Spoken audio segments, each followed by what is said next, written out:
Hi everyone, it's Darlene. Welcome back for another card video.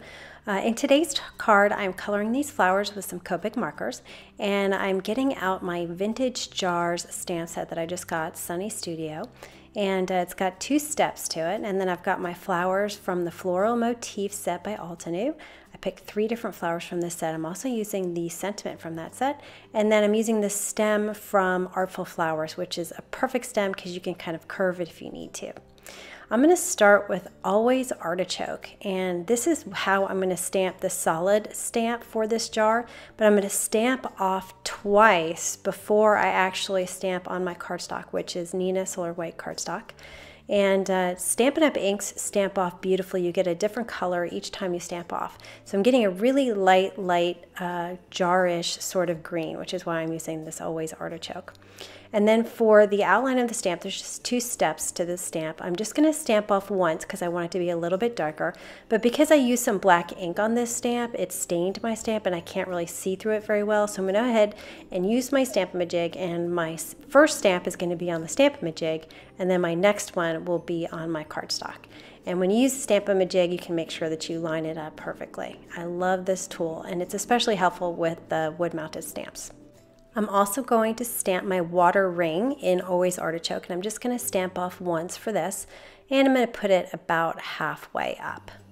Now these 2 stamps for the jar, I think they give it dimension, but I wanted it to have a little bit more dimension, and plus I wanted it to look like there was some water in the jar. So if you squeeze your Stampin' Up! Ink pads, you can get some ink on the lid, and I'm just going to pull it up with an aqua painter. And I started with a light hand, but then I got a little too heavy. You can see there's kind of this big line. I'm going to spend a couple of minutes here just trying to clean it up. But I'm just trying to move my color around and mostly get it in those white areas. The best thing to do is to just use a very light hand with this color. You can always add more. And the thing is, this is not watercolor paper, so as soon as that color hits the paper, it's going to absorb, and then it becomes pretty permanent. Anyway, so once I'm done with my Always Artichoke, I'm going to pull out my Soft Sky, which is a very, very light blue, because water has sort of a blue tint to it. I'm going to grab a little bit of that and cover it kind of randomly, and mostly going over the white areas because that's where you're really going to see the color coming through. So just to give it a very soft hint of some blue so that it looks like some water. So this is where I decided to add a little bit more dimension. I wish there was 3 steps to this jar, but there's only 2. But you can easily get more dimension with some Copic markers. I'm taking W3 and I'm coloring the edge of the jar with W3. That's the only place I'm using the W3, well, aside from the bottom a little bit edge. And then I'm using my W1 to pull the W3 out, and I'm also using it a little bit under the lid where the lid goes on the jar. And I'm covering up also some of the white.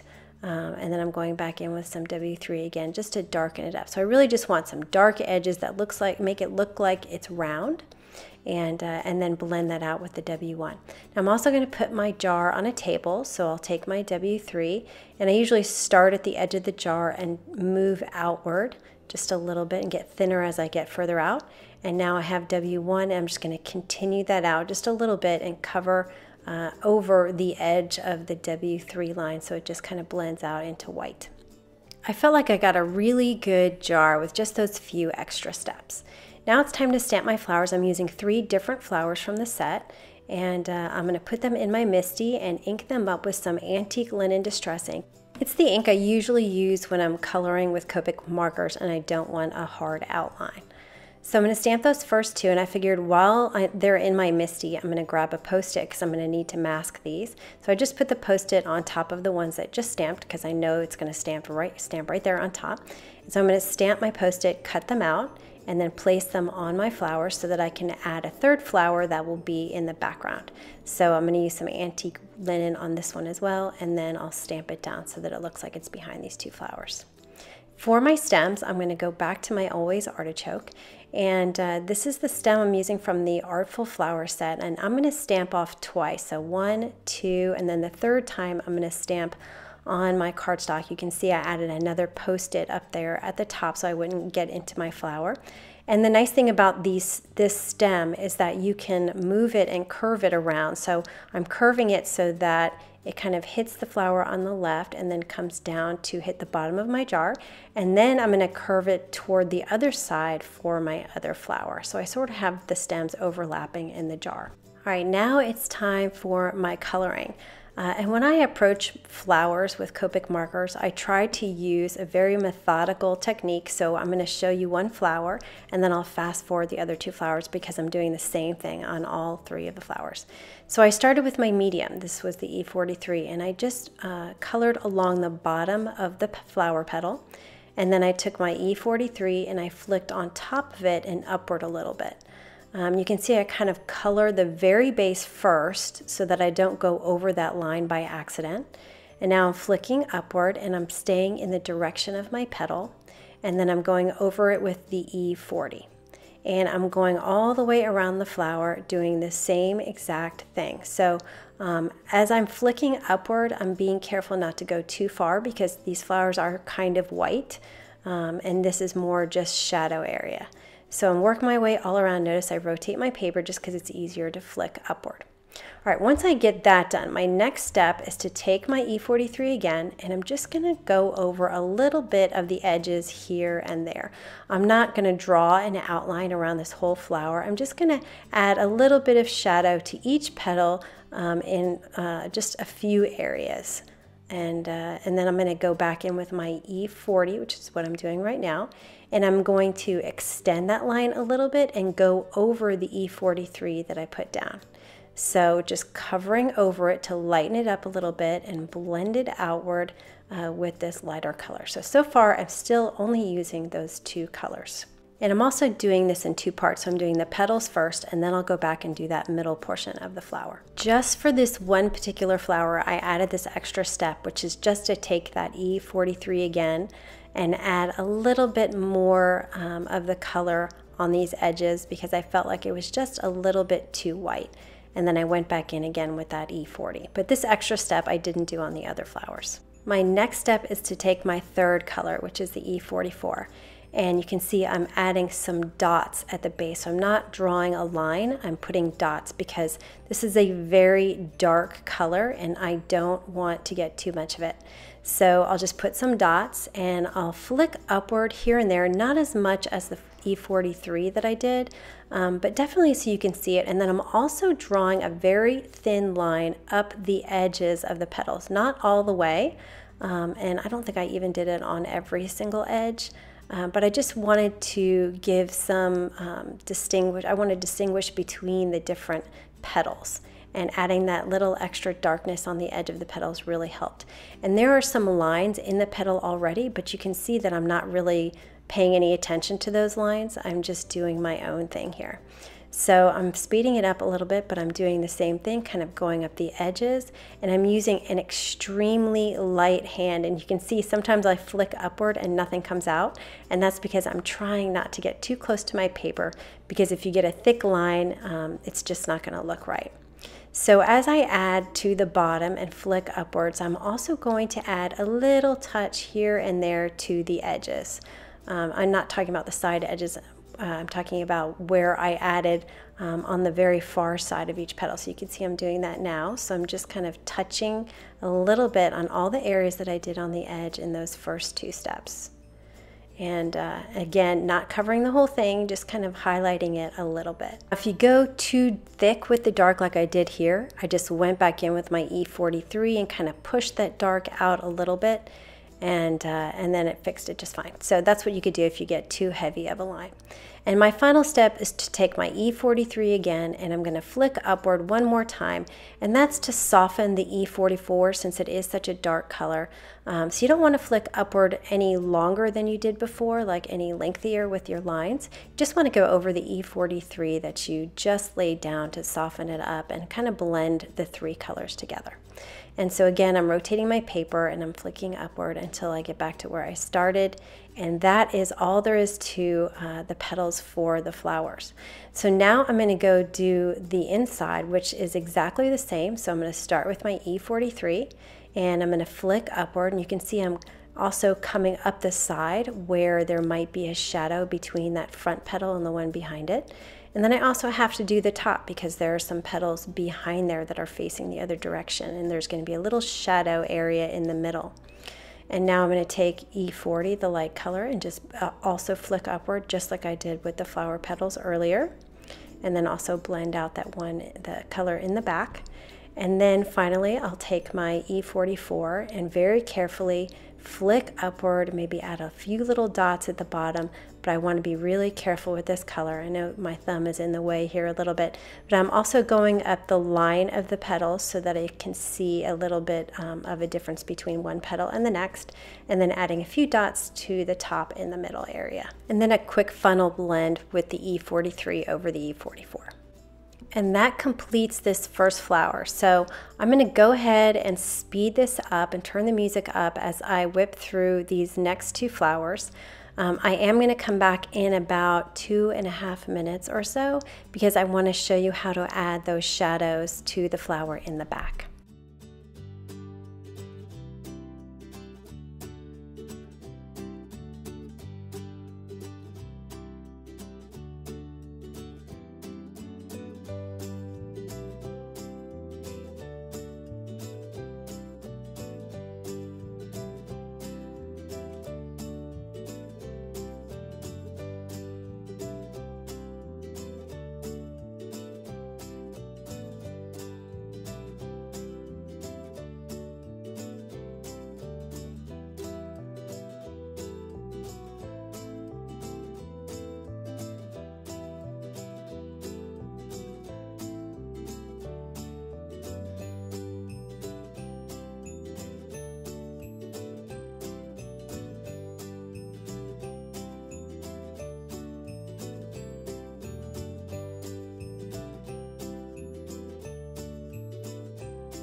Now it's time to add that shadow. So before I go with my E44, I'm going to take my E43 and I want to make sure that I can see the line between the front flowers and the back flower.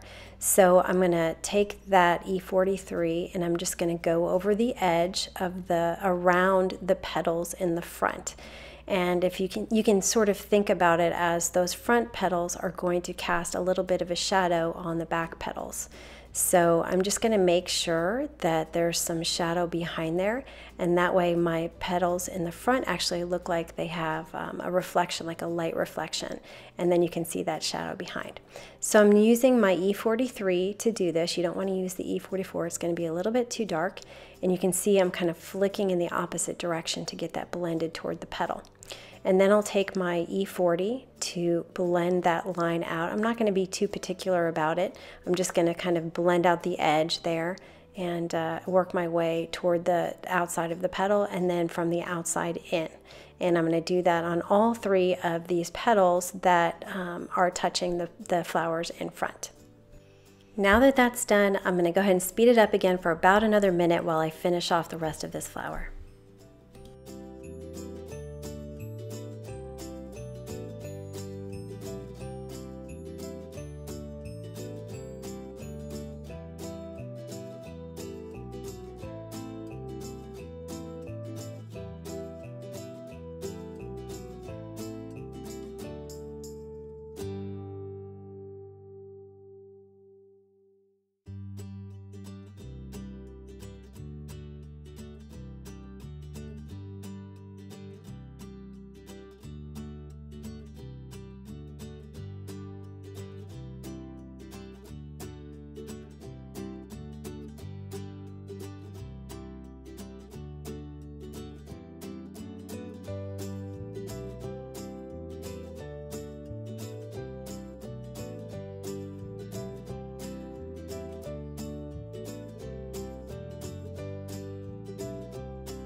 After I was done coloring and I was looking at this, I thought I really don't like those gaps between the petals in the back. So I decided to add some new petals in there, which is really easy to do. I'm just using the same technique I just used with the medium, then the light, and then the dark, and I just pretended like there were some petals there to fill in the gaps. And so now you can see I like that so much better. I skipped over the coloring of those first stems because I was just still sort of figuring out how to best color them. But I took a G99, which is a really, really dark green, and I colored a shadow area at the very top. And you can see I'm going down this stem just in a few times. I'm going to color it with the G99. So I'm not going to draw a whole outline. I'm just going to hit it a few times, just on the left edge. And then I took the G82, which is a light green, and I just filled in the rest, being careful to kind of go over that G99 to blend it out a little bit. And then I took my E40, which was the lightest color I used on the flower, and colored over the whole entire stem with it. And the reason I did this was because I wanted to first mute the green a little bit, and I also wanted to bring in a little hint of the color that I used on the flowers.